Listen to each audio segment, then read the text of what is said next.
dialogue national bi muy loo xamante ni bii président Macky Sall da koo teg depuis bi mu jëlee bi mu gagné élection yi 2019 mai 2019 mu ne kat dina woote dialogue national bi mu ko waxee nag coow lu bari jëm na ci am na ñoo xam ne nee nañu dialogue bi pour lan la koo xam ne élire nañ la démocratiquement ba pare dialogue bi lan la ci ndax Sénégal soxla na dialogue wala soxla ko parce que en général pays yi ñuy wax dialogue national des pays déchirés par des guerres civiles pour ñu defaraat tissu social bi mooy waral ñuy woote dialogue national. donc ma am suma consultant Ibrahima New York ci ligne bi moom laa njëkk a bàyyi rek mu nuyoo ñu dugg ci waxtaan bi Ibrahima. waaw asalaamaaleykum waa diaspora bi. dialogue national bi boo gisee Macky woote ko loolu ñëpp umpale wuñ ko parce que déchire lu raw guerre civile moo am Sénégal parce que élection yoo xamante ne ñëpp xam nañu ne en temps normal mënul dem premier tour donc te moom xam na ne bu demee deuxième tour day ñàkk donc mu labaj affaire yi def tous les moyens te commencé wul ci élection yi rek avant élection yi ci carte d'identité yi ci parrainage yeeg yooyu yëpp sénégalais yi xam nañ ko mais malheureusement sénégalais yi ñoo toog rek di seetaan bon bu loolu weesoo mu jël élection yi ne gagné na il fallait que bon pour mu jiitu population bi mu ne dialogue national bon dialogue national même en temps de paix lu baax la mais dialogue bi lan sujet yi mooy lan li ngeen di dialoguer mais bu fekkente ne yow loo xamante ne li ngeen war a waxtaanee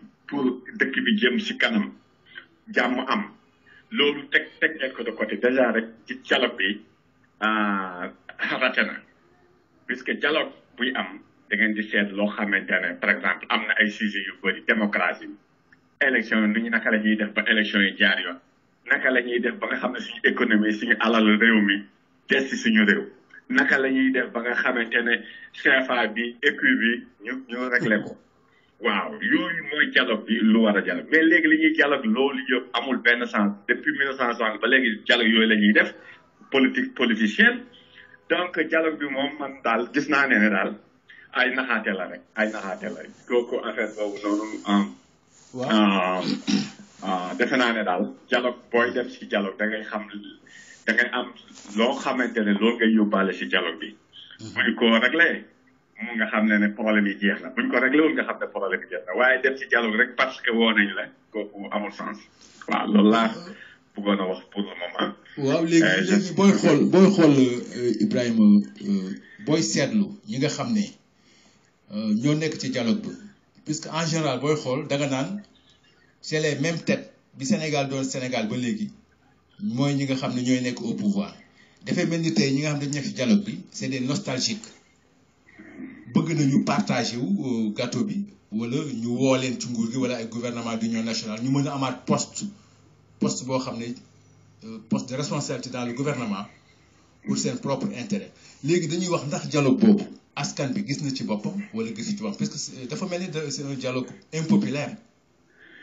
non lu ma la wax ni dialogue politicien la donc dialogue bi defuñu ko pour régler les problèmes des Sénégalais lambda déedéet dialogue boo xamante ne dañu wax naka la ñuy def ba njàng mi baax naka la ñuy def ba santé bi baax naka la ñuy def ba nga xamante suñu alal suñu pétrole suñu gaz suñu yëpp ñu gérer ko correctement naka la ñuy def ba nga xamante ne ñu yore suñu xaalis boo xamante ne colon yi génn nañ ci complètement ñu am suñu indépendance ak freedom di gérer suñu life kooku tant que amuñu ko te gis nga léegi politiciens yi dem dialogue bi yëpp ñoom non seulement ne écu wax nañ ne baax na mais dañoo ne sax CFA bi waru soon a dem donc ñooñu pare wuñu pour libérer peuple bi wala développer pays bi donc loolu daal mooy suñu malheur suñu problème daal mooy politiciens yi quoi parce que politiciens yi franchement ñoom à côté la ñuy jaar toujours te bon ñooñ malheureusement ñoo ñuy décider.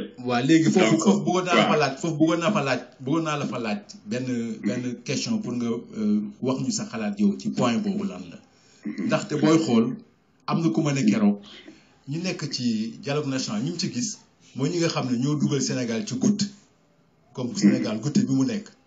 dañuy wax ne ñi nekk ci dialogue bi ñi ci seen mooy ñu ko def parce que c'est les acteurs politiques. depuis les indépendances ba léegi ñoom ñooy jiite Sénégal. donc ñoom bu ñu wootee dialogue loo xam ne puisque assises nationales yi. bu doon dialogue kese en 2012. mais assises nationales yi mu ngi fi woon. bi loolu wéyee aussi CNRI bi nga xam ne moom la Amadou Matar Mbow jiite woon. nga xam ne dépensé nañ ci 700 millions de francs CFA ci li ñu gis nii ci l'argent du contribuable. donc loolu est-ce que doyul woon pour ñu jël ko jukki ko def ci li nga xamante ni bi moom mooy jëmale réew mi kanam puisque loolu yëpp dañu consulter woon toutes les catégories sociales toutes les couches sociales. retire jël fa seen xalaat boole xalaat yi ba pare segg ci loo xamante bu ñu ko defee Sénégalais bu ne dina ci gis boppam.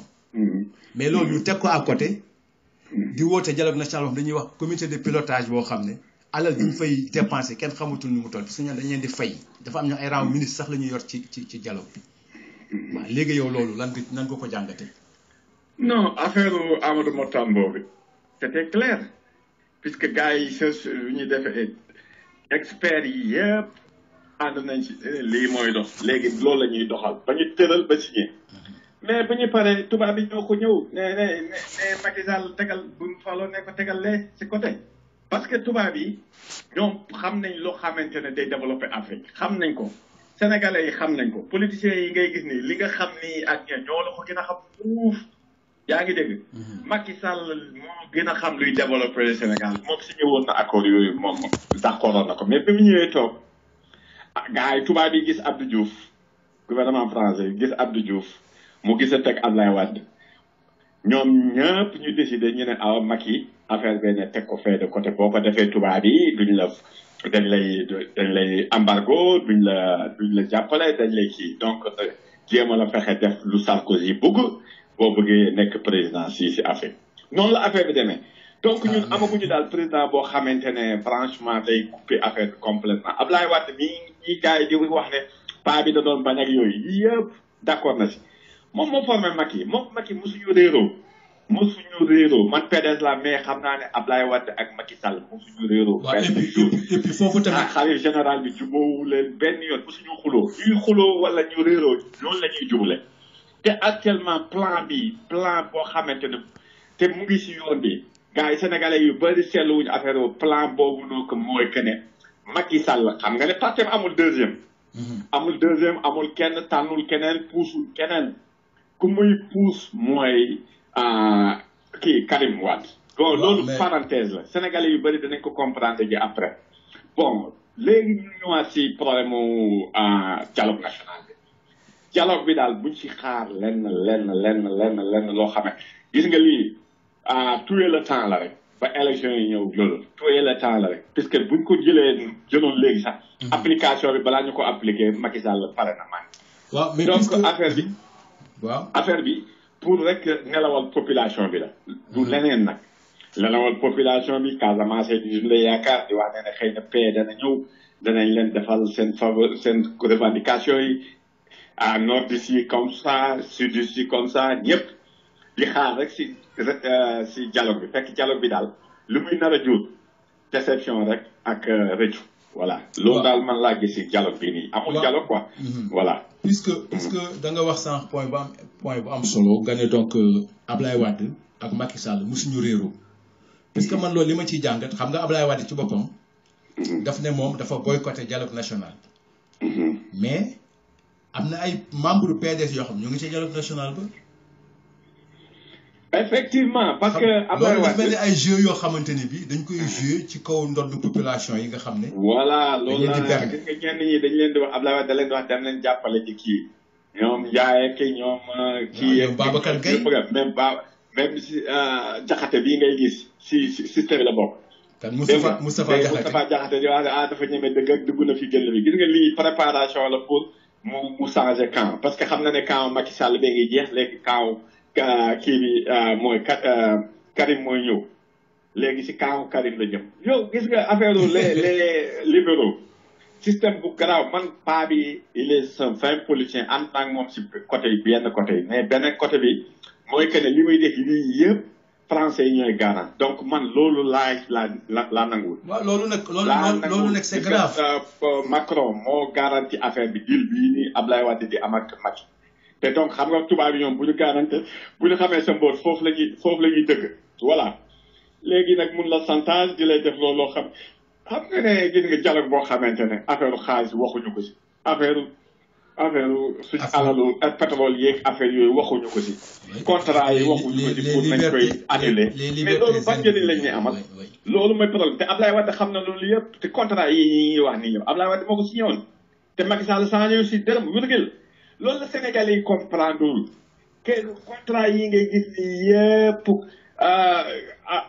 Ablaye Wade ak doom ji ñoo ko signé woon Macky Sall bi mu ñëwee changé wu si wërgël da see continuer boo waxee mu ne non parce que continue état continuité la mais bu fekkente ne njublan affaire foofu ngay xamee ne Macky Sall ak Ablaye Wade mosuñoo réeroo ñett ñii Macky Sall Ablaye Wade Karim ak Abdou Diouf ak Niass ak keneen ki dem na mooy Tanor ñoom ñoo nas affaire bi yëpp sénégalais yi nag gisuñu si loolu ñoom fu mu nekk nii ñu ngi foog ne Macky Sall ak Ablaye Wade dañoo réeroo Macky Sall li muy def li moom moo ko tey déedéet plan la boo xamante ne kon daal da nga bëgg a wax ne lépp ay jeu politique la yoo xamante ne jeu politique kese la ñuy nelawal sénégalais yi vraiment dañu leen yàpp quoi parce que dañuy ñëw di leen di tegal ay deal yoo xamante ne mais comme sénégalais yi tamit comprendre sénégalais yi bëri ngi wax ne alors Macky Sall ak Ablaye Wade jubóowuñu parce que Macky Sall dafa bëgg Ablaye Wade dafa bëgg doom ji ñu defar ko amnistie nangam mais affaire boobu Macky Sall wax na ko ba pare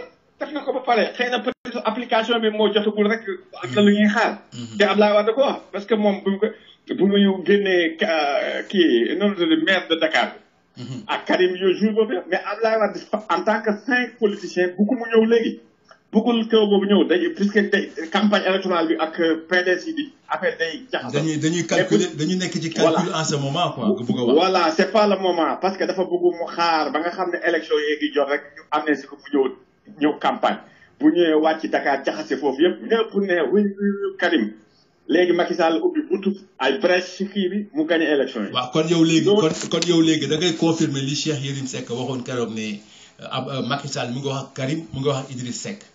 mais dégg nga Idrissa moom waxul dëgg Idrissa moom bokkul si deal bi puisque Ablaye Wade xam na ne deal boobu noonu ak Idrissa Seck du ko nangu musa nangu parce que loolu moom moo indi seen problème. donc affaire bi ñuy wax ñi mooy Macky Sall Karim ak Ablaye Wade bu suñu réew ñu ngi déggoo bu baax am na ñoo xamante ne ñoom ñooy yóbbu kii message yi Ablaye Wade bu fekkee ni gisul kii Macky Sall tamit mu ngi am ay envoyé spéciaux yoo xamante ne ñoom ñaar ñëpp ñu ngi doxante ay envoyé te gis nga boo seetloo sa Sénégal actuellement ba léegi Ablaye Wade mooy gouvernement ba léegi Macky Sall kii la rek pion la rek pion bu fa Ablaye Wade préparé mais gars yi Sénégalais comprendre ñoo ne ñii di ñoo xeexam yow koo xamante ne daf ko def directeur général def ko ministre def ko premier ministre def ko président assemblée nationale mënu leen réeroo si adduna bii non maa da Wade même boo saaga woon maama ko te Ablaye Wade la dafa muus parce que maa mooy Macky la maa mi Macky la parce que bu ñëwee ba yeeg yooyu moom boppam lay wax rek def boobu moom day sóoraale loolu yooyu yëpp sénégalais yi lay tuur lëndëm mais moom Macky Sall bu suñoo réeroo yow daal kon moo choisir Macky Sall léegi nag dialogue bi boo gisee bokku si parce que dialogue bi am na ko njëriñ Ablaye Wade dialogue bi am na ko njëriñ puisque dialogue bi mun na yàq affaire am moom day wax ne bokkul si dialogue bu paree dialogue bi pare day wax ne bokkul si parce que bu si bokkee li mu plan bu mu am bi moom Macky du mën a nekk gis nga plan bi du dem fenn dialogue bi du dem fenn la doon. waaw léegi kon li Ousmane Sonko wax ne dialogue bi ay naxaate la. yu ngand yu mag a mag kon donc yow Ousmane Sonko nga jox dëgg ci foofu quoi. non Ousmane Sonko li mu wax lii dafa leer nañ Sénégalais bu ko xamul tamit yaa ngi si erreur bu gande affaire bi dialogue bi naxaate kese la parce que c'est pas le but. le but de kii loo xamante ne lañu bëgg def dëgg du loolu. waaw ñoom li ñuy wax nas nañ ko ba pare Ablaye Wade ak Macky Sall las nañ ko ba pare dialogue bi nag pour réeral sénégalais yi la ñu topp dialogue boobu bu ñu leen di surprise balaa ñoo réagir fekk c'est trop tard loolu la quoi. ah mais léegi aussi am na ku ma ne dialogue bi yëpp dafa bëgg nguur gi léegi politique la boo xam ne pour nëbb ñaawteef yi mu def ak yokk-yokk yi am ak cherté de la vie yëpp dañuy def dialogue national pour léegi mu nëbb manquement yooyu yëpp nga xamante ne bii mu ngi ci biir gouvernance bi en ce moment. oui mais loolu wax naa la ko parce que bu ñu waxee dialogue national léegi déggatoo kenn kuy wax affaire pétrole bi rakk Macky Sall bi kenn tuddatu ko fenn puisque boo waxee ñu ne xaaral dialogue bi dana génne affaire bi yëpp ñëpp bon gars yi commencé wax ñii di wax ñu ne ok dafa am na commission yoo xamante ne dañuy xool affaire boobu ñii commission bii commission balaa commission yooyu di pare ba ñu rassembler affaire ba ñu kii fekk élection yeneen ñëw na ñu taaj ñu sànni ko fële loolu la daal affaire dialogue bi daal bu ci yaakaar dara génn si puisque Abdoulaye Wade bu bokkul si benn dialogue boobu bu ñu génnee les questions la kat fan lay def du dem fenn.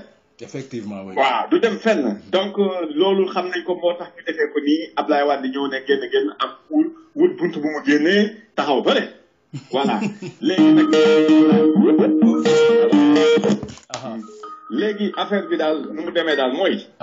Sénégalais nit ñi yeewu dem si l'essentiel. xam nga Sénégal problème bi mooy que ne les activistes yi là. waaw bon ànduñu daal ànduñu parce que dañoo waroon ànd da ngay xawal ku mel ni Guy Marius Sagna parce que France lu muy wax France dégage looloo koy yóbbu kaso nii de du question leneen li muy wax France dégage français yi ne Macky tëj ko par léegi mu nekk nii Ibrahima indépendance suñu biir dëkk waaw léegi tiyel ma jox Sidi mu nuyoo Sidi bu suñu xarit aussi bu ne France Grenoble Sidi ok léegi tiyel nga déglu en attendant intervention Sidi après ñu continuer Sidi ñu ngi lay ziar allo Sidi allo waaw. waaw suñu mbir. waaw ñu ngi lay ziar. maa ngi lay ziar yàlla mu ziar. naka itte yi. ça va alhamdulilah. alhamdulilah barikaal ñu ngi lay nuyu waay di la dalal. way ñu ngi leen di fay vraiment tamit jox na mën nañ la bu baax. namoon nañ leen it bu baax quoi. oui vraiment yàkkamti woon nañ am tribune bi quoi. effectivement pour échanger. oui parce que. ça permet quand même. baal ma de. puisque li ñu war a wax bari na xam nga. non allo oui ba li ñu war a wax bari na te citoyen bu ne am nga ci sa wàll. effectivement am foo xam ne puisque réew mi ñun ñëpp a ko bokk. donc bu fekkee da nga les bras ne doo wax keneen dina la waxal. effectivement te puis yéen tamit ngeen nekk fi nga xam ne da ngeen di waxal dimbali nit ñi pour nit ñi wax li nga xam ne moom lañ xalaat. allo. waaw ñu ngi lay dégg. allo Sidi ñu ngi lay dégg laa ñu ngi lay dégg. waaw ñu ngi lay dégg bu baax allez-y waaw. oui ma ne bon yow moom dañ lay remercier di permettre quand même ñu wax tamit li ñu xalaat. foog ni suñ ko waxee tamit dinañ ko am suñu mbokk yi nga xam ne dañ ko partager quoi. effectivement. te nga xam ne muy dëgg rek bon di ñaan yàlla lépp li nga xam ne moom la ñuy wax. na fekk ñu dëgg la si ñun te mu nekk tamit dëgg boo xam ne tamit da jëriñ ñëpp quoi. surtout. allo. waaw ñu ngi lay dégg Sidi. oui. man maa amul lu ci bu baax quoi. donc du coup bon man xam naa je vais surprendre les gens gis nga man Serigne Modou affaire dialogue national bi xaw ma dialogue politique bi. man ànduma ci. dëgg la oui. oui parce que affaire tapale rek. non franchement man wax dëgg yàlla ànduma ci parce que man dama jàpp ni que élection jàll na. donc Macky Sall gagné na. na gouverner prendre toutes ses responsabilités. voilà dafa yoon kay loolu la ñu wax. waaw ñeneen ñi tamit opposé wu d'une manière républicaine quoi. wante su fekkee ni que non parce que va là-bas tu fermes la porte s'il te plaît. allo. waaw ñu ngi lay dégg Sidi allez-y waaw. waaw ma ne. sëñ Modou xam nga parce que man. d'accord maa ngi doon dégg mais amul problème waaw. léegi Ibrahima dégg nga li si di wax mu ne dialogue bi d'accord ci comme liñ fi jot a développé rek quoi. xam nga bon pour ma terminer rek. waaw comme heure liggéey jot na ma wax si sànni wàcc si leen. man daal dialogue bi. ku si ànd rek da ngaa comprendre lu baax.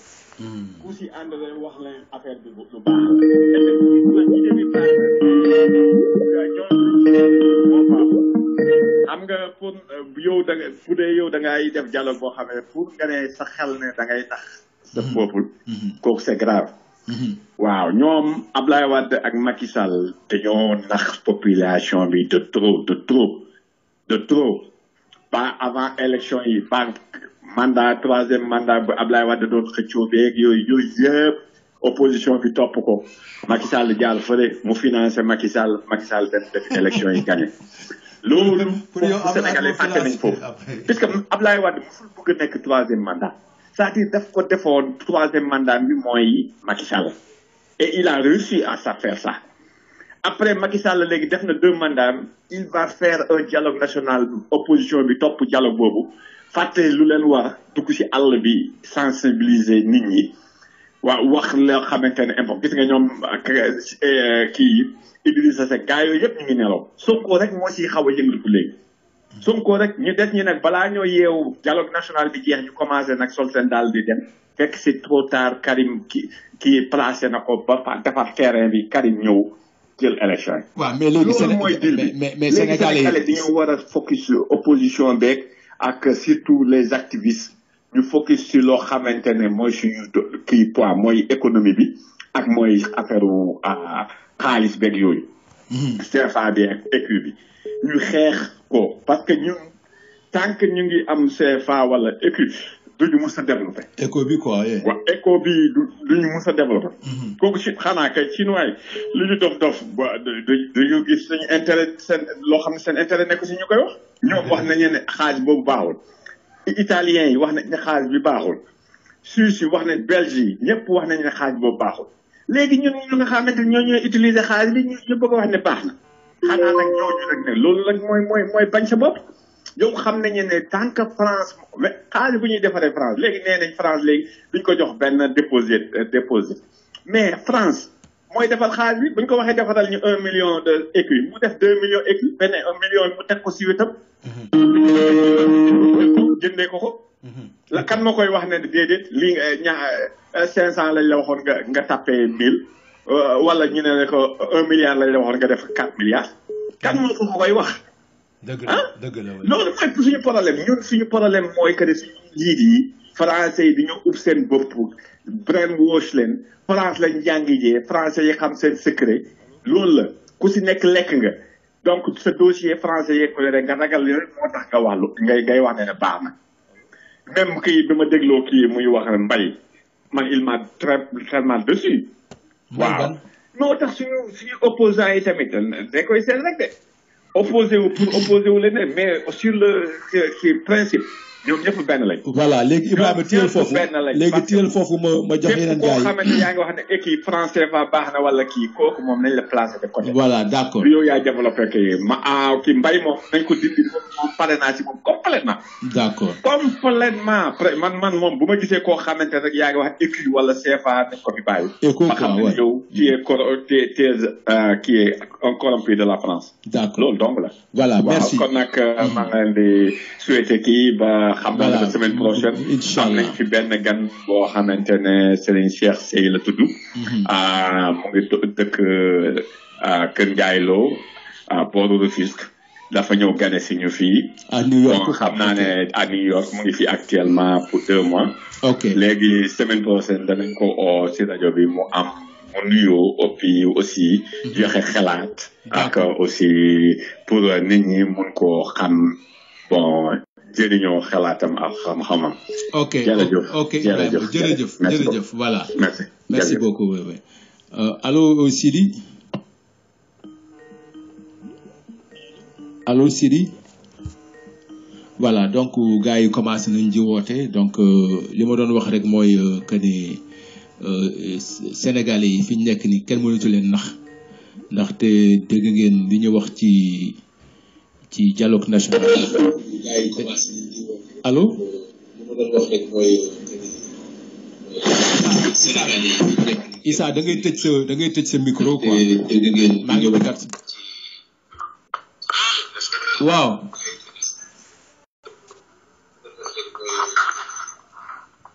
waaw Sidi maa ngi lay dégg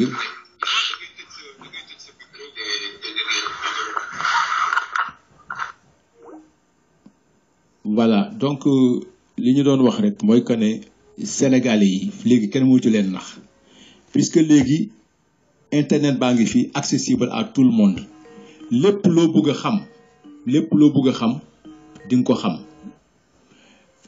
loo bëgg a gëstu di nga ko gëstu information yaa ngi daw 24 heures sur 24 donc léegi ku ne xam nga li nga xamante ne bii waaw xaaral boo jël Sidi ci téléphone allo Sidi. waaw sëñ Modou. waaw. waaw mu baal ma kii bi dafa kii sànq dama doon wax na pour affaire dialogue bi ñuy wax.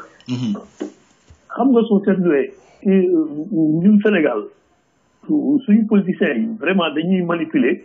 effectivement oui. ñi ko bëgg parce que soo seetluwee depuis temps Abdou Diouf. amoon na temps Abdoulaye Wade day dugg si gouvernement Abdou Diouf dem ba élection yi jot bu génn. waaw suñ ko waxee nit ñi naa xaw ma banque mondiale moo ne Sénégal wax dëgg yàlla. li ñu xam ne ba léegi mosuñu fa gis mu am benn crise politique bu majeure. dëgg. qu'on dise la vérité nañ bàyyi seen tappale yi te ñu dem liggéey dëkk bi énergie moo gën. c'est ça ci jéem a di def ay calcul politicienne. c'est que il faut qu'on arrête quand même. tu vois léegi nag le problème mooy que malheureusement ceux qui nous gouvernent ak ceux qui veulent nous gouverner ñoom ñëpp kenn si ñoom amul programme bu leer ci sa bopp boo xam ne c'est développer le Sénégal. moo tax dañuy jéem a créer ay affaires yoo xam ne nit ñi di si attardé wu. voilà la vérité.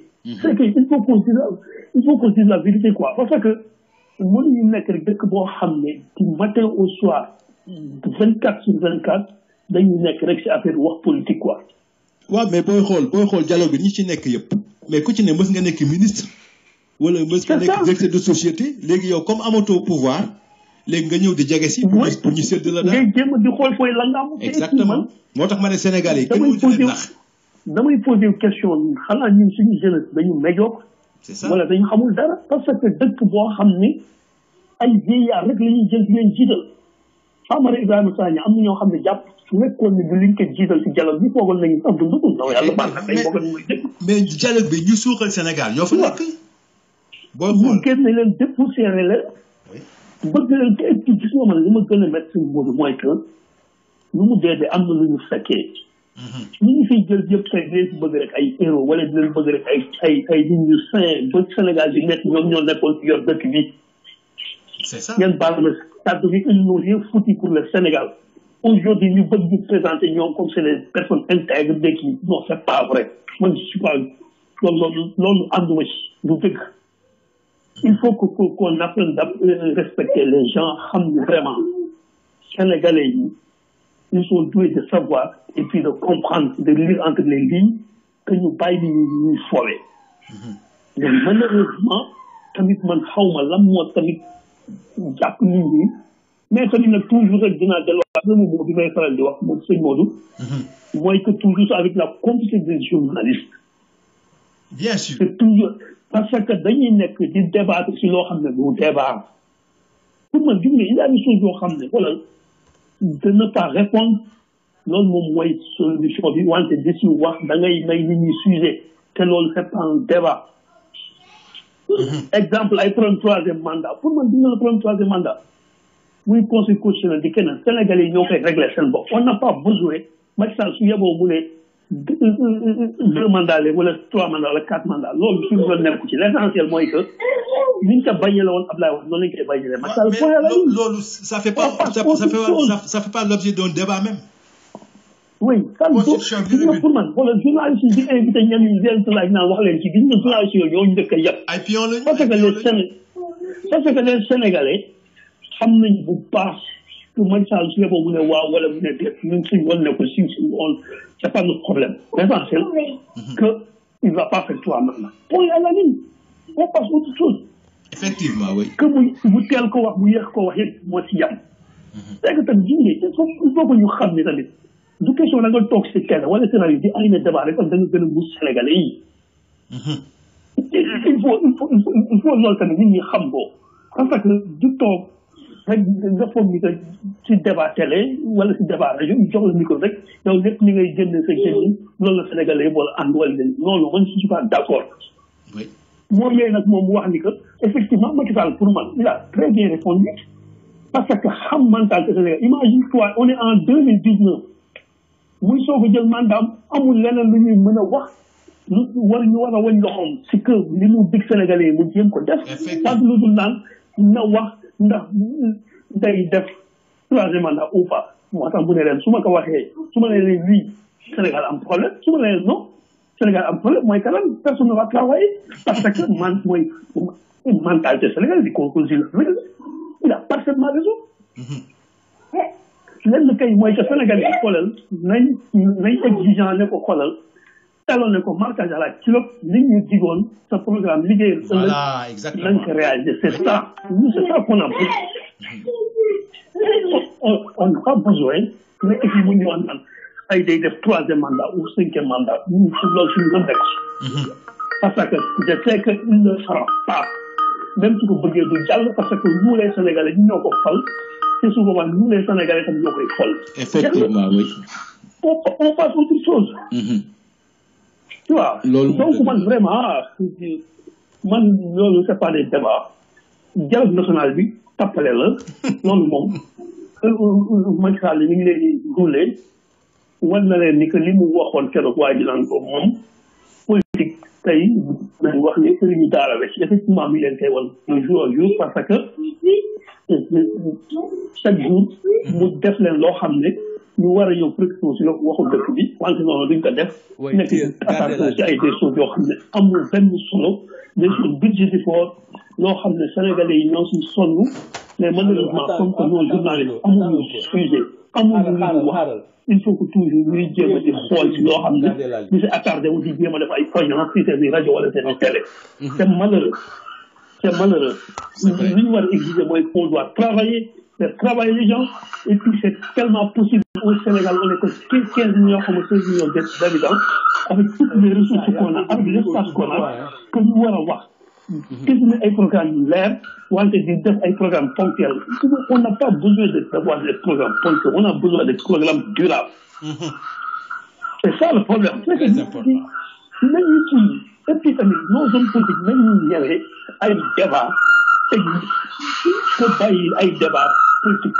ay débat xaskate man loolu man ànduma ci loolu manque de responsabilité loolu xam nga li ñuy wax mooy gis nga keneen ci ñu fi teg ëllëg ce sera pareil ay nitam suñu ñëwee du ñu jéem a jàng wax du ñu jéem a wax li nga xam ne moom la ñuy réaliser wala léegi dañu jéem a rek di jàng di défendre on n'a pas besoin que juste ay nit ñi nekk di défendre seen bopp naan ay kii dañu bëgg a wan nit ñi teg seen bët nañu war a wan nit ñi li ñu liggéey mooy lan waaw wante nañ ci di ñu sonal rek ay débat politique su ma defee ñu naan ay tey dañu bëgg dëkk bi ñu si waxtaan ak ay ci ak ressource bi nag suñu ko kiiwul dëkk bi tax loolu yëpp parce que ñoom la arrangé ñoom politiciens yi ñuy waxee noonu mais ñun en tant que citoyen ñi nga xam ne on attend que ku si mënti toog nga orienté débat orienté Sénégalais yi foo xam ne dina jëmal dëkk bi kanam ba nga xam ne tey ñu bëggoon génn dëkk bi duñu mën a génn loolu moom mooy wax ji moo gën nekk ci di indi ay wax ni kenn xamul ay kasaw xale yi il faut ñu génn il faut ñu génn parce que amul lenn li ñu teg seen kanam dëgg la oui amuñu avenir amul lenn oui l'avenir est sombre ñuy toog ci télé yi doo naan woy bu leen dem parce que foofu léegi dara nekk foofu fan la dara am Sénégal te ñooñu ñuy wax yooyu yëpp mooy ñu nekk télé yi xam ba bayam soo xoolee vie bi ñuy dund du seen salaire moo leen ko jox li nga xam ne li ñuy faire yaay ay politiciens wala ay hommes d'affaires ñu gars yi di leen ceebal wante ko yemoon seen salaire kese amuñu moyen pour dund leen dund yi dafa si dëgg suñu moom on est marché télé comment il peut se permettre de dawal ay grosses boîtes yi di dawal ay 4x4 wala yu demee noonu te yow sa salaire mosul faa ay 2 millions dañ wax ne dëgg te nga am ay charge dëkk bu moom bu mel Sénégal lan mooy dawal oto bi ay essence lañu wax nan la ñuy defee pour ñu am liggéey moo gën ñun industrialiser dëkk bi Sénégal yaatu na il faut que ñu liggéeyloo nit ñi yëkkat defal ñu chantier yëpp mu bañ nekk ay chantier politique politicienne. c'est ça surtout la vérité nga bal baax. non dëgg la Sidi puisque politiciens yi dañu tenir en otage le peuple sénégalais ak le pays même dañu ko tenir en otage. oui puisque dañuy wax dialogue national mais dialogue politique la. parce que li ñuy wax lañ fay waxtaanee mooy ay fichier électoral ay parrainage yoo xam ne daal c'est politique quoi. tey bu fekkoon dañu dajale dañu waxtaanee lu suqali réew mi ba Sénégalais bu ne gis boppam ci Sénégal mais Sénégalais yi 90% gisuñu seen bopp ci Sénégal mais looloo tax nit ñi jaral leen puisque keroog bi ma gisee ci bateau yi ñu ne benn étudiant boo xam ne jàng dafa am licence am nekk université moom moo dugg ci gaal yi di dem mais ma ne loolu c'est catastrophique étudiant bu jàng ba am ay diplôme am dugg ci gaal yi. oui mais parce que dëkk boo amul espoir la. exactement dëkk boo xam ne tey soo ngay jël ay 3 millions day jox ko yow seen visa wala 4 millions ça veut dire que dëkk boobu amul benn espoir. c'est grave. ñoom ñoo war a kii tey seen financement yooyu ñuy wax ku ñu bokk seen parti rek la ba fi Abdoulaye Wade nekkee c'était pareil. ñoom ñëpp a yem. Macky Sall tamit pareil. keneen tam su ñëwee tamit ñu bokk ci ay seen i parti kese la loolu corruption la li ñuy def nii. oui bu mag da ngay mën a bokk ci parti bi ñu financé la soo ci bokkul soo yoree dossier bu mel ni gën a baax loo mën ci wax gars yi duñ la financé. effectivement oui. puisque man je peux dire man exemple là si man def naa sama dossier tey mi defal étude de projet je te dis sëñ moom en 2011. def lépp tout yóbbu déposé bi ñu ko war a déposé gars yi di ma kii man dama toog télé di seetaan di gis ñuy financé yeneen ma woo ki nga xam ne moo yoroon dossier mu may lakk ay daataam. tu te rends compte. je te dis parce que bokkuma si benn parti tu vois loolu kese la. xam nga loolu waaye loolu corruption pure et simple. nga foog ni loolu on va encourager les gens déjà di gis si dëkk bi wala on va encourager les jeunes pour rester au pays pour travailler. il faut qu'on soit sérieux quand même. non ça c'est vrai. il faut qu'on apprenne de respecter les Sénégalais respecter les Sénégalais mooy que de poser des actes yi nga xam ne. ay du ay affaire yu naxee. te dialogue national ay affaire yu tapale la.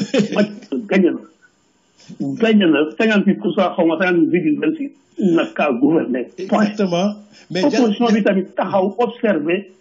di critiquer di wax li nga xam ne tamit du question que tamit di intox. comprendre man je ne suis pas pour ay affaire yu saaga je ne suis pas pour manque de respect mais je suis pour quand même exiger que dëgg am ñu doxal dëgg. effectivement c'est ça. oui.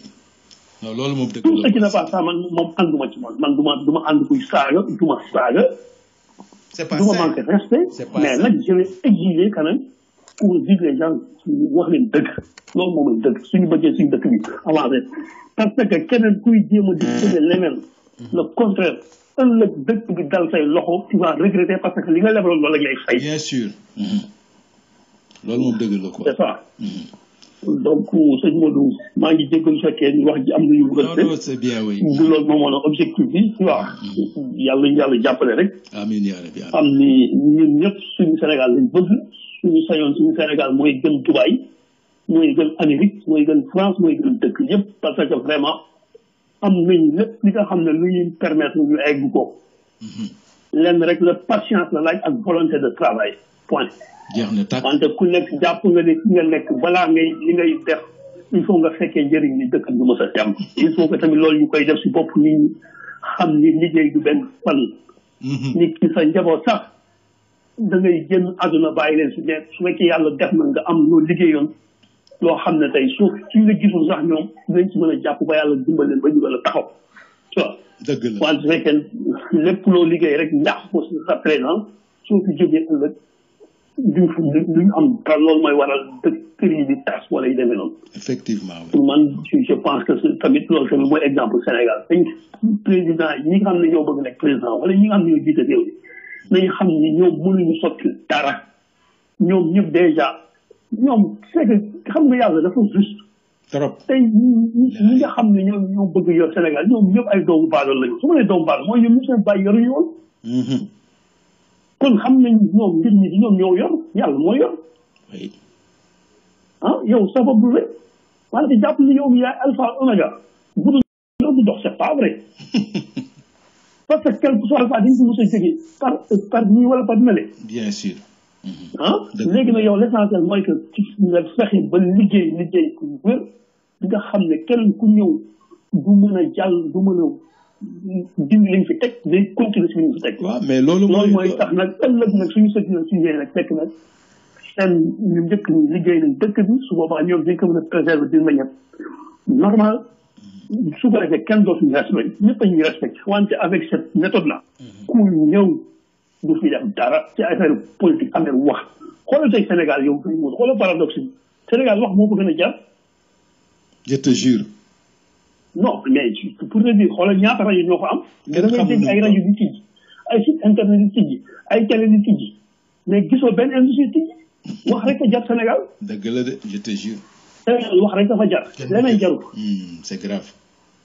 wax rek dafa jar télé yi xoolal tey ñu nekkoon tey xaw ma télé yi suñu ñoom moom lañ defal ñoom bañ léegi lan lañ dem ci rek affaire rajo affaire télé. oui wax la ñuy jaay. média. keneen tamit soo génnee tamit lan lay def wax lay jaay keneen loolu ah. c'est grave. ñu war a mën a def bay bu sérieux war a mën a def ay usine de montage war a di fabriquer di def ay industrie dëkk bu nekk muy Kaolack Louga Fouta Tamba Kolda fu nekk nga def ko benn ay chaîne de production yoo xam ne ñu fa dëkk ci leen dund ba dee te ñu xam sax fi yoonu Dakar. je te jure loolu mooy développement. mais loolu tax ñu sonn ni si loolu la ñu bëgg ñun. loolu la ñu bëgg c'est tellement facile. oui c'est tellement facile. xam nga su fekkee dañu foog dañu xaar ay pétrole moo ñu koy jox am na dëkk yu amul pétrole te développé na ay France yi fii amuñu pétrole tu vois. ñun ñëpp fii lañ daw ñëw nekk fii làq suñu di am suñu teranga tu vois. l'essentiel rek mooy que na mbir yi jaar si yoon gouverner xam ni lii dëkk bi ñoo ko moom préserver ko lii yaa ko moom nga yaa xam noo koy utiliser mais loolu moom moom lu ñëpp moom. voilà dañ bokk seetlu ko. c'est ça lu ñëpp moom dafa am nuñ ko war a yoree. effectivement. waaw loolu nag mooy développer réew. bàyyi nag di jéem a jaay affaire technique suñu toogee ci plateau télé yi ku nekk nga foog ni yow yaa gën a muus nit ñi peut-être da nga am sax nga toog ci plateau di télé rek yow ñi lay déglu mën nañu la jàngal. waaw mais et puis sax li ngay wax. li ci bari li ñuy wax gëmuñu ko. dañ ko gëm. gëmuñu ci dara li ñuy wax du benn science wax ñëpp ko mën. ay tappale kese. c'est ça.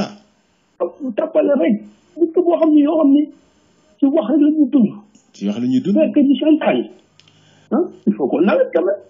loolu moo tax dialogue national bi nekk nit ñi sénégalais war a xam ay jeex ay kenn xamul parce que nit ki man li may faral di wax am na métier yoo xam ne su fekkee da nga foog leen ci am ay milliards yaa ngi la sa bopp. dëgg.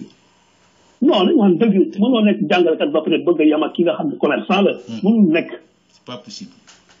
c'est pas possible même fii gis nañu jàngalekat yi amuñu benn moyen bi par rapport ak ki nga xam ne dafa nekk libéral yor commerçant wala yor business am.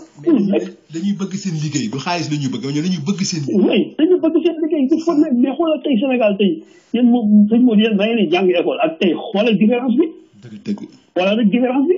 je te jure bu njëkk ba yéen ñi leen doon jàngal da ngeen leen fonkoon ñu nekk seen idole. oui parce que xam ngeen ni ñii ils sont dañu correct suñu ñëwee classe ñëpp koy noppi. suñuy ñibbi soo leen séenee ci mbedd yi di nga làqatu ba ñu dugg seen biir kër. vrai respect. parce que dañ doon intègre benn respect ak benn éducation boo xam ne. yow ngay reere di mel ni kooku. je te jure. yow respecté yow fonkoo koon parce que këram dafa am étage wala këram day lekk lu baax wala yu demee noonu parce que yaa ngi gis su ñëwee ci classe bu muy présenté wu savoir bu muy transmettre élèves yi nga fan ko mais tey yaa ngi fan ki nga xam ne moo gaale kat-katam ki nga xam ne moo tabax ay building fi ñooñu rek lañ fan moo tax bëri bi am xam ngeen tey xale bu jigéen boobu xaw ma su génnee si internet bi taxaw di am vraiment moom day cagat oui parce que Sénégal tey mais kenn waxatul xale boobu xam naa war na amul sax 25 ans di organiser ay soirées yoo xam ne ay 200 000 francs CFA ay nit di ko wuyu c'est grave oui non mais c'est extrême moom oui réew mi kenn xamutul fu mu jëm kenn xamutul fu mu jëm kenn xamutul fu réew mi jëm. non kenn perversion lépp. te et puis ñi nga xam ne mooy ñi yore dialogue national bi ñoom loolu la ñu war a rus parce que ñoom ñoo fi nekkoon depuis. mais ñoom ñoo fa amul lenn lu ñu léegi nit ñi. ñoo fa installé loolu dara ñoo ko fa man instauré. loolu mooy métti quoi suñu toogee ñaa way Famara Ibrahima Fall non ça va non bu ma yoroon conseil xaw ma économie sociale Pape Diouf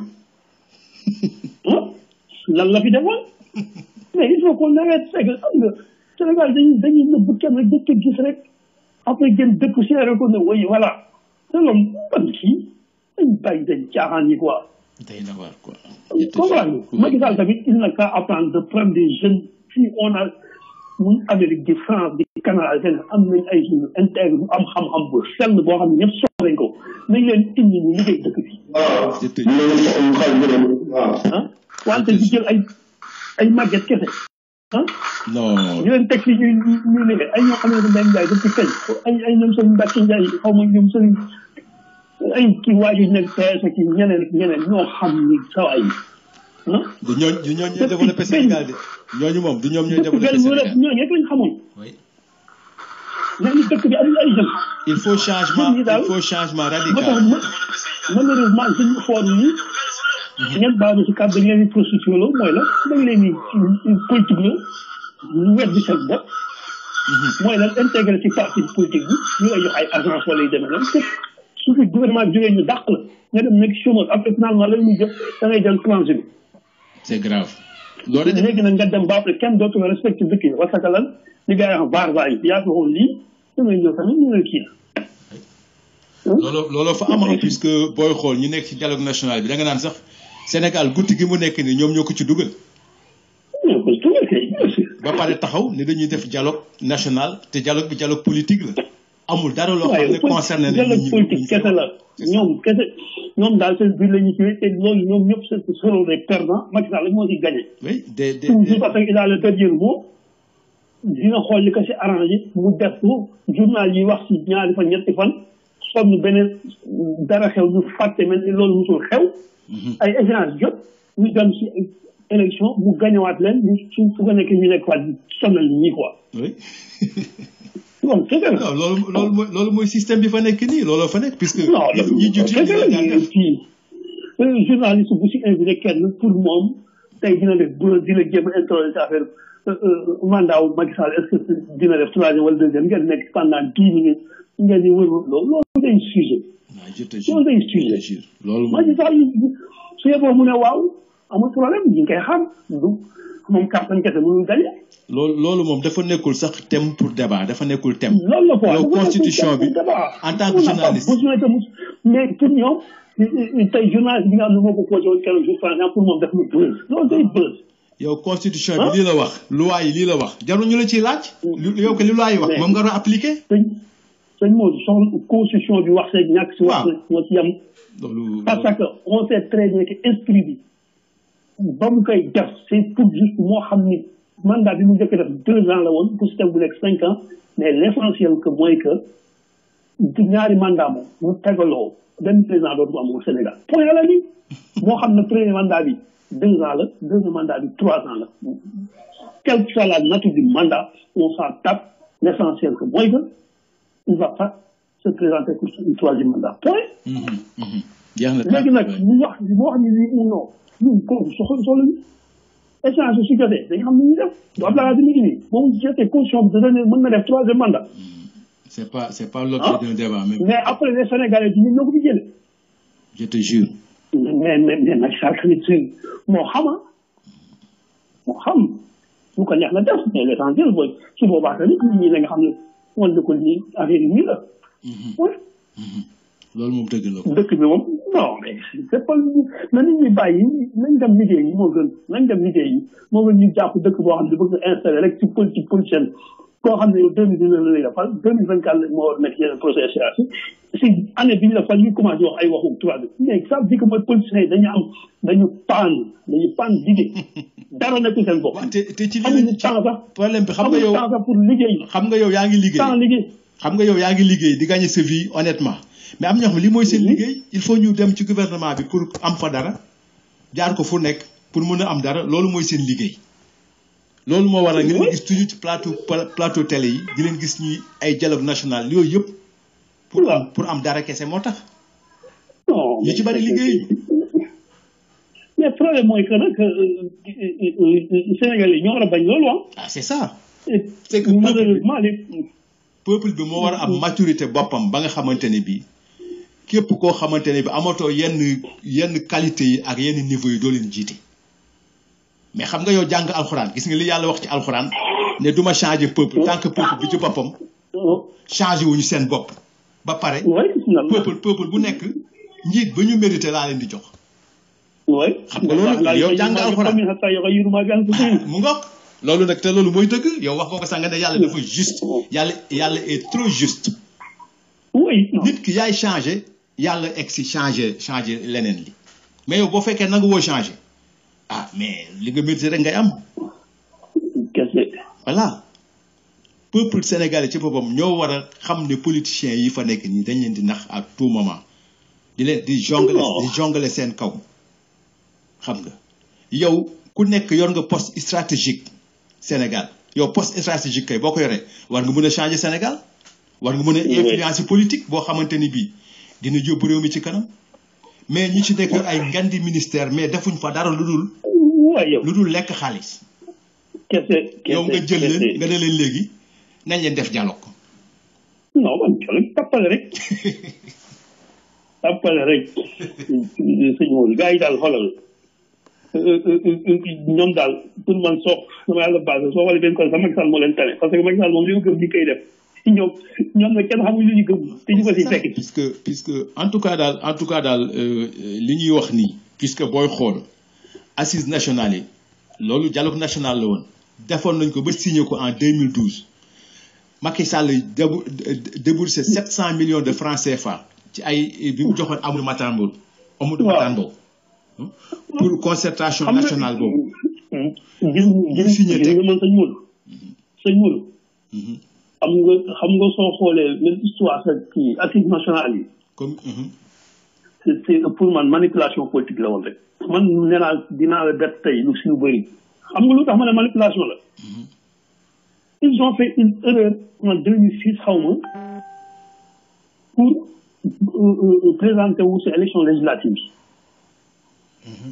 donc voilà ñu boycotté Abdoulaye Wade dem am majorité du gouvernement. léegi comme que ñoom dañu bëgg exister opposition bi il fallait que ñu créer benn cadre boo xam ni ñi di leen dégg loolu moo indi assises nationales yi loolu moo indi assises nationales yi léegi nag nit ñi nekk ci jël assises nationales yi mu mel ni Bible wala Coran c'est que ñoom ñu si bokkoon kenn si ñoom gëmul assises nationales yi c'était juste ñu am déjà assises nationales yi moo leen permettre ñoom ñëpp élection ñu am li ñu am li parce que preuve bi mooy que lu tax ba ñu demee ba si cappaandaw li Tanor dafa jaar fële yàlla na ci yàlla yërëm Moustapha Niasse jaar na leen. oui. oui ba pare ñu retrouvé waat ci Macky Sall. léegi après ñu retrouvé waat parce que ñoom li ñu bañoon seen bopp ñu nangu ko si Macky Sall. c'est grave. c'est grave. léegi nag ñu jéem a woon ne affaire fidélité du question fidélité question de gérer seen dund la actuellement nii xam nañu fu mu nekk nii politique moom mënut ci am dara léegi seen existence la ñuy gérer ba yàlla xam li muy def. loolu kese la. man gis nga étudiant seen ay assises nationales ak seen yooyu yëpp si di caaxaanerie on n'a qu'à dire des Sénégalais di leen génne wax leen loo xam ne lu réel la te ñu gëm ko. def le tour du pays suñu leen joxee dëkk bi ñu jéem a appliqué loolu moo gën ñuy làqatu si ginnaaw ay affaire assises nationales wala ay dialogue national te di caaxaanerie. Sidi li ma lay wax gis nga Sénégal yow ci sa bopp mën nga ko yor puisque réalité ñëpp a ko xam réalité Sénégal ñëpp a ko xam jarul consultation jarul dara ñëpp ay doomu baadoolo lañu xam li xew Sénégal bu baax xam li nit ñi di dund donc problème mu Sénégal mooy fexe ba nga xam ne Sénégal yi seen bopp yow mi leen di jiite yow nañ la gënal ñoom nañ la gënal sa bopp ñëpp xam ne yow bëgg nga leen dimbali. mais yow bu fekkee da nga nekk dans un pays pauvre di dawal ay oto ay 30 millions ay 100 millions te nit ñi amuñ lu ñu lekk nga da nga leen di gouverner. waaw mais loolu l'écart boobu dafa doy. amuñu sax yërmande c'est que xam nga Sénégal ñun ñëpp si am nag. yor ay 15 kër. muy opposition pouvoir vraiment sens patriotisme amuñu ko. amuñu sens patriotisme loolay affaire bi. comprendre du ñu def dara ngir askan bi seen bopp rek. dinaa la wax benn kii daa am benn waay boo xam ne dama ko xamoon dafa yor xaalis bëri. tu vois. ci jamono yooyu papaam mi ngi dund. côté Abdoulaye Wade tam am na yëpp papaam di am benn genre oto bu muy dawal. bon oto bu bakkanewul papa ko ñi oto bu normal la comme oto yenn teb doom ñi milliardaire la. ok. léegi après man affaire bi jaaxal ma quoi ñu kii sama bopp waaw kii am doom ñu de xaalis yëpp moom genre oto yi lay dawal quoi. après loolu man bàyyi ma maa ngi ci jéem a di am lu ma leer papa ji sax génn na àdduna comme rek. ndeysaan. benn jour ma si wax kenn ku ko jege ñuy wax ba mu ñuy wax si waa ji borom alal ji ba xam nga quoi man affaire bi dafa ma jàpp kooku du xaritam de. dafa di sax c'est mu ne ma non moom si boppam bëggoon na jëndal papa ji oto defaral ko oto bu kii papa ji moom bañ papa ji ne ko moom ngorom bëy ko ak fi mu dëkk muy dawal yenn oto yi ak par rapport ay nawleen quoi yu mu nekk la. xoolal ma loolu xam nga kooku am na lu muy bañ. tu vois. am na lu muy xool il peut pas se permettre dawal yenn oto yi ak fi mu dëkk mu gis dëkkandoom yi ak tu vois. c'est grave. ma ne wala xoolal ma loolu. mais kooku dafa xool ci yàlla tey ñun ñu ngi yàkkamti balaa ngay kii nga jéem a piétiner sa dëkkandoo yëpp. piétiner bi mooy que soo mënee def R+5 di nga def seen kanam. soo mënee dawal oto bu jar 100 millions di nga dawal seen kanam tu vois. ci dëkk bu mel ni Sénégal. waaw am na yoo xam ne c'est pas décent te Sénégal ñun ñëpp ay baadool lañ parce que ñun ñëpp yow mii moom sëñ Maodo su fekkee yow kese da nga am alal am na sa rakk boo xam ne amul wala sa jarbaat wala sa bàjjan wala sa tante wala sa nijaay. ci dëkk ba ngay xool rek. kon donc xaalis boobu ngay mën di def ngay jéem a def ay luxe mën na xaj ci ñoom. xam nga li tax sax ñuy wax ne Sénégal tout le monde est pauvre. mais puisque dëkk ba ngay xool xam nga yow boo voyagé génn Sénégal duñ la xool en tant que individu dañ lay juger en tant que sa dëkk ni mu mel parce que ñooñu xamuñu la boo ne sénégalais la automatiquement dañuy xool yow sa dëkk ba ni mu mel. loolu la pour ñoom yow waroo toj. voilà même yéen ñi soo koy def sax. da leen di jaaxal. tey sax soo nekkee Sénégal sax nga ne yow Sénégal ngay ñëw tey di sa valise sax di dem ci business class sax. da ngay gis ñi taxaw sax ci comptoir sax da ngay xoolal. voilà puisque Sénégal nga jógee. waaw pour ñoom classe économique nga war a dem. voilà puisque moo tax wante kii jóge Dubaï tey. voilà. di war dem di dem business class. voilà c'est normal c'est tout à fait normal. exactement foofu moo tax nag dëkk ba la ñu war a defar mais du nit ñi seen bopp. loolu c'est un exemple boo xamante ne bi nit ñi dañ ci war a bàyyi xel. dëkk ba bu baaxee ñëpp baax. dëkk ba bu yàqoo ñëpp yàqu affaire individu du affaire individu. en tout cas affaire peuple la. li ma ci xam ne mooy sëñ Modou yéen yàlla jàppale rek yàlla fay leen. amiin ngeen continuer si li ngeen nekk. amiin di permettre yenn borom xam-xam yoo xam ne di ñëw di wax ci sa tribune yàlla def dina am yenn Sénégalais di nga ko dégg retenir ay leçons tu vois. parce que nit ki moom il n'est pas dit que li nga wax rek na ñëpp di dégg wala yu demee mën na am li nga wax sax am kenn nit ki am si beneen dégg-dégg. effectivement bu uteeg sax yow bi nga si am. tu vois mu bënn xelam quoi loolu la mais daal waaw na fekk rek ñëpp ñun moom tamit ñuy wax tamit li nga xam ne tamit moom la ñuy critiquer ñeneen ñi fekk ñun tamit duñu def loolu. tu vois gis nga yow si di nga wax benn wax nit mu bënn xelu nit kooku développé ci loo xam ne yow xamoo ko woon. effectivement xam nga moo tax waxtaan doy waar yow da ngay wax yow nga wax dara fekk kooku yow bënn nga xelam yow xamoo ci dara. kooku développé ci loo xamante ni bi yow ca bopp xamuloo ko woon ci loolu. gis nga li nga xam ne man dama am benn collègue. léegi ñibbi na Mali malien la quoi. ñu def ko ay business macha allah tey vraiment yàlla jàppale na ko. kii benn jour dañu nekk fii di waxtaan mu ne ma gis nga Sidi fekk daa am fu ma gisoon ay promo di ko wax mu ne ma gis nga Sidi man lu ma soxlawul suñ ko doon jaay un euro sax dama ko jël.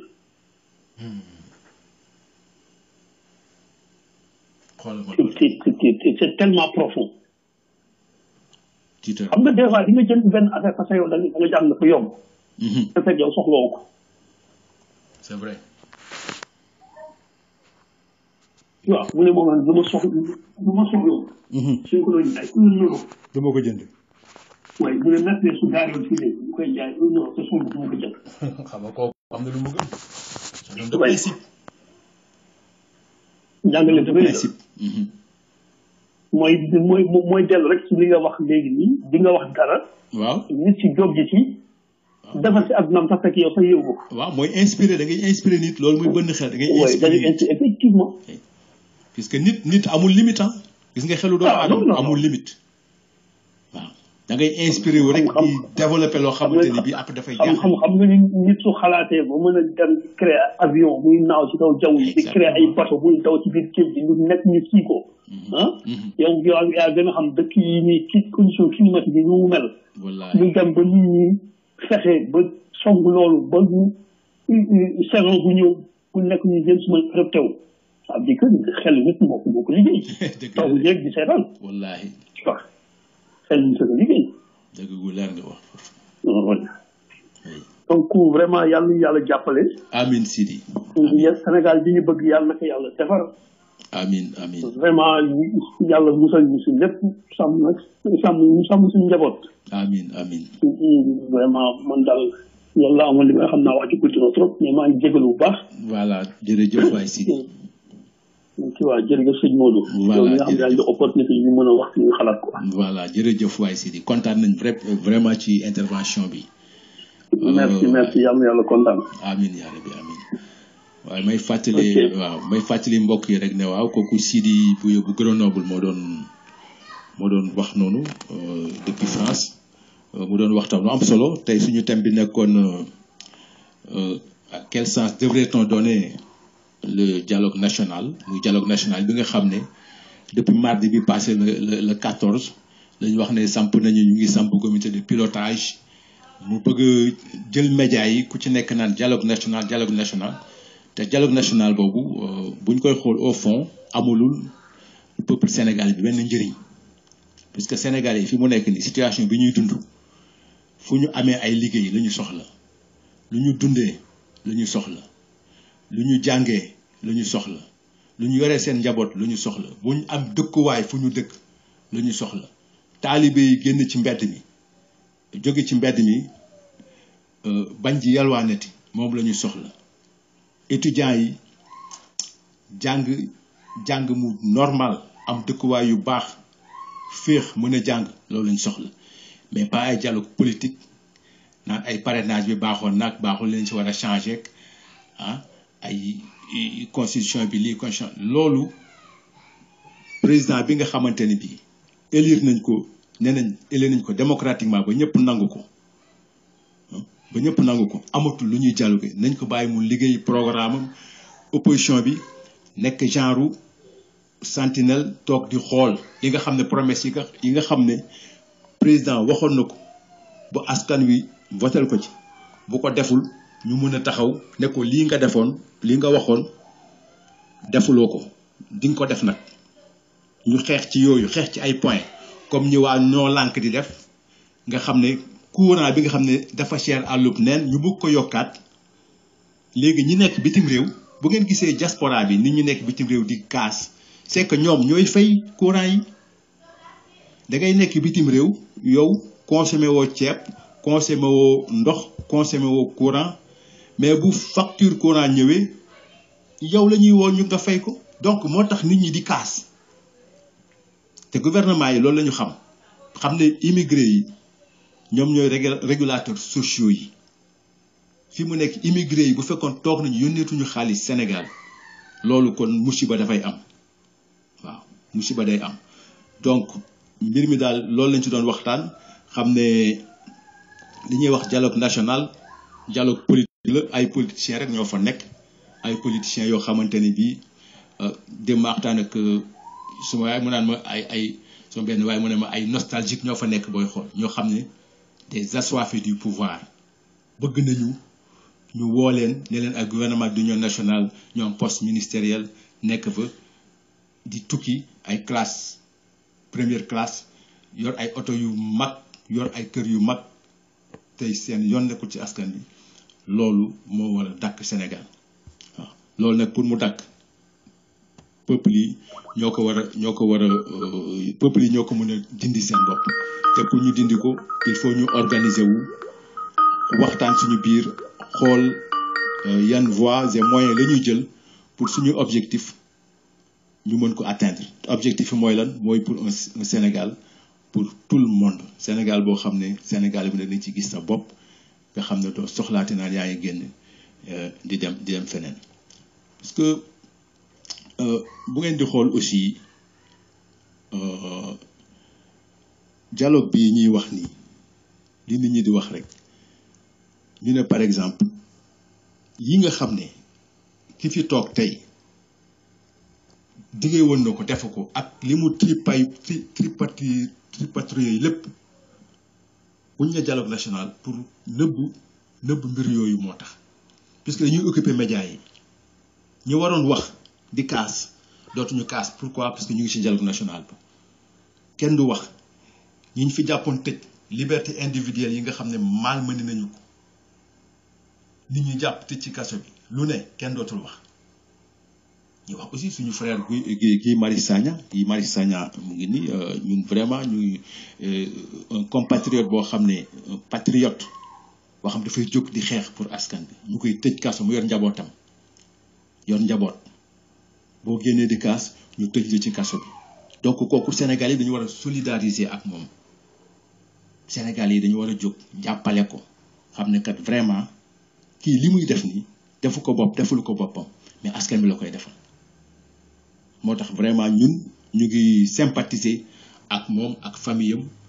di leen wax ne daal ñu ngi ci ginnaawam di ko jàppale xam ne nit kuy dimbali sa réew ñu teg ko dara loolu mën na dal ku nekk bu nit croiser les bras taxaw fa rek ne du man sama yoon nekku ci kii Marius Sagna vraiment lii ñu ko teg ak li muy dund metti na donc na ko askanu Sénégal yëpp jàppale waaw puisque bu ngeen di xool président bi fi nekk nii bi mu ñëwee en 2012 dafa jël charte des assises nationales teg à côté boo xam ne moom signé woon na ko ba pare proposer ay réformes structurelles ci gouvernance su dëkk bi ni ñuy doxalee réew mi mu ne kat dëkk bi nii laa bëgg ñu koy doxale ba ñëpp ne gongo ñu teg moom ci boppam teg benn commission nationale de réforme des institutions mooy bi ma doon wax sànq nga xam ne le doyen Amadou Mahtar moo ko jiite woon ñu dépensé ci 700 millions de francs CFA ci li ñuy wax ni ci l'argent du contribuable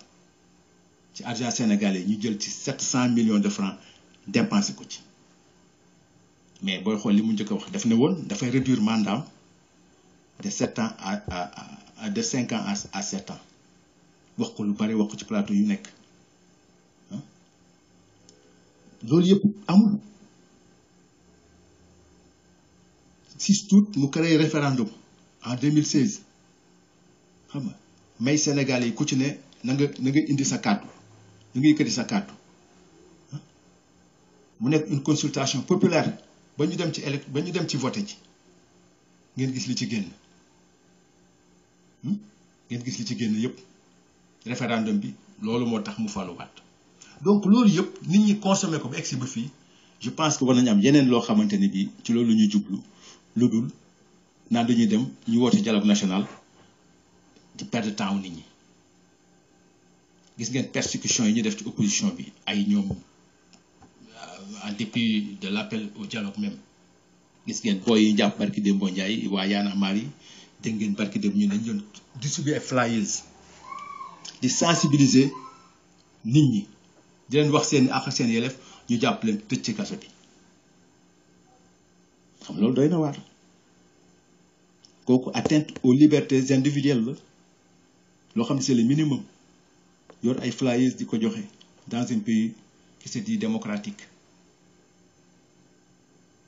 nit ñi sonn kenn liggéeyul donc loolu daal lañ fi doon waxtaan tey mu nekk waxtaan woo xam ne dañ koy def tous les dimanches fii di fi échanger di xool fu ñuy ni ñuy def ba trouver ay voies et moyens ba suñu réew jóge fa mën a nekk réew moo xamante ni bi daal ay doomam dootuñu jóg di reyante ci gaal yi di dee ci àll bi mu ñuy naqari ñun ñu nekk ci àll bi xam nga des jeunes yoo xamante ni bi vraiment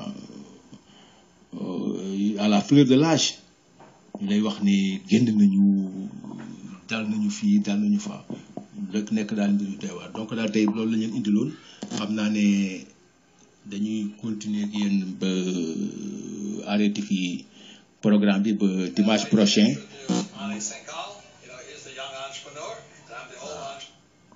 ba dimanche prochain daal incha allah comme ni ñu ko baaxoo def tous les dimanches voilà.